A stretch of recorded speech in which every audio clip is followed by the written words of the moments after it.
Elliot Wave flats.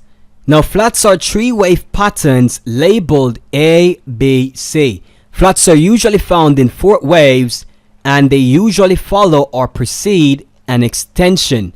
Flats have a subwave sequence of 3, 3, 5 and wave B normally terminates near the start of wave A.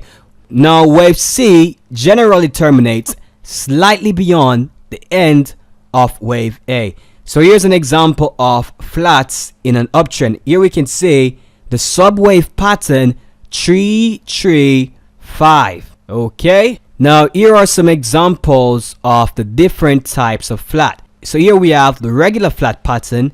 Here we can see 3 waves down, 3 waves up, 5 waves down.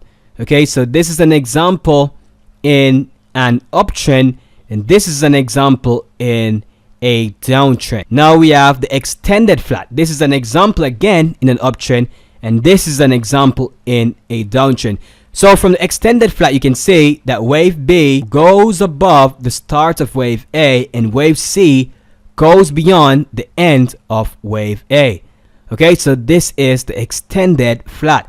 Now here we have what's called a running flat or a broken flat. Okay, so wave B goes above the start of wave A again, but wave C fails to go below the start of wave A. Okay, so this is what we call a running flat. Now for the extended flats, wave B usually advances 123 to 161% of wave A. So in other words, wave B is usually 1.23 to 1.61 times longer than wave A. Okay? Now the invalidation level for the completion of wave B is above 161.8% of wave A. So we don't want wave B to go above 161.8% of wave A. In other words, we don't want wave B to be more than 1.618 times the length of wave A.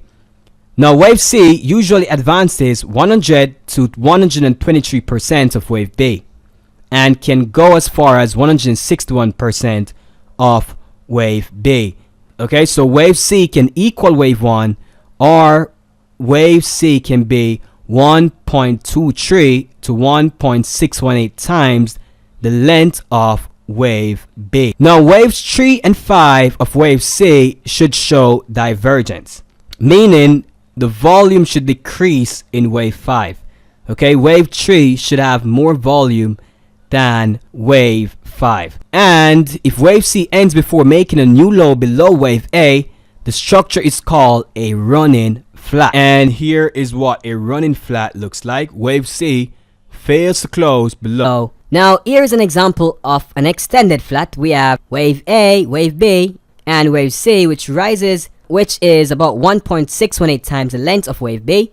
Wave C here in this example is about 1.618 times the length of wave B. And this is a lovely example of an extended flat. Now here's another example of a flat pattern. Wave B, wave C. And as you can see, 1, 2, 3, 4, 5 waves in C. Now here's another example of a flat pattern. We have wave A, wave B, and wave C. Okay, 1, 2, 3, 4, 5 waves in C. Okay, 1, 2, 3, 1, 2, 3, and 1, 2, 3, 4, 5 waves for wave C. Now this can really help you in identifying the correct wave count, understanding that on most occasions we will have alternation. For example, if wave 2 is a zigzag, chances are wave 4 will be a flat or a triangular pattern. And if wave 2 is a flat pattern, chances are wave 4 will be a zigzag. Okay, so this is the law of alternation. And this is something that occurs quite often. So if we notice that wave 2 is a flat pattern, we will be expecting a zigzag pattern for wave zigzags. Now a zigzag is a 3-wave pattern labeled A, B, C. The subwave sequence is 5, 3, 5. Now wave B usually retraces 50% of wave A, and wave C usually equals wave A in length. Now wave B cannot equal wave A. Wave B cannot equal the length of wave A. Okay, so in order for it to be a zigzag, wave B cannot equal or surpass wave A in length. So wave C usually equals wave A, wave B usually retraces 50% of wave A, and the subwave pattern is 5, 3, 5.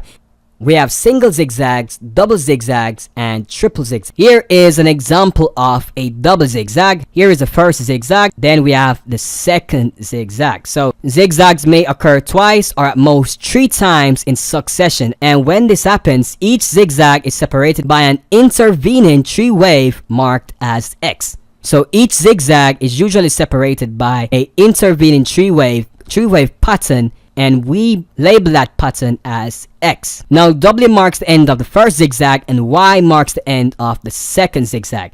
And if we have a third zigzag, Z would mark the end of that third zigzag. Okay? Now let's look at some examples of zigzags on chart. Okay, here we have a lovely example. We have an impulsive wave down, wave A, corrective wave up, wave B, impulsive wave down, wave C. And you can see this quick rapid fall. This is clearly impulsive.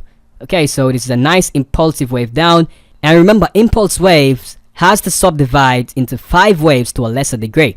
So if we were to go to a smaller time frame and look at this wave here, we would get 5 waves. Okay, because this is clearly an impulse. This choppy up move here is corrective. So we can see 3 waves. We can see A, B, C. And then we have another impulsive wave down here. So this is a lovely example of a zigzag. And in this example, wave A is equal to wave C. So this is very good. Now, this is an example of a double zigzag. We have A, B, C, W, A, B, C, X, which can be any 3 wave move. Remember, we use X to label the 3 wave move that separates the zigzags. Then we have A, B, C. So this is a lovely example of a double. And here's another example of a double zigzag. We have A, B, C, W, X, A, B, C. So that's it for zigzag patterns. There are different ways to trade these patterns. We can sell at the X point and we can buy at the C point. Okay.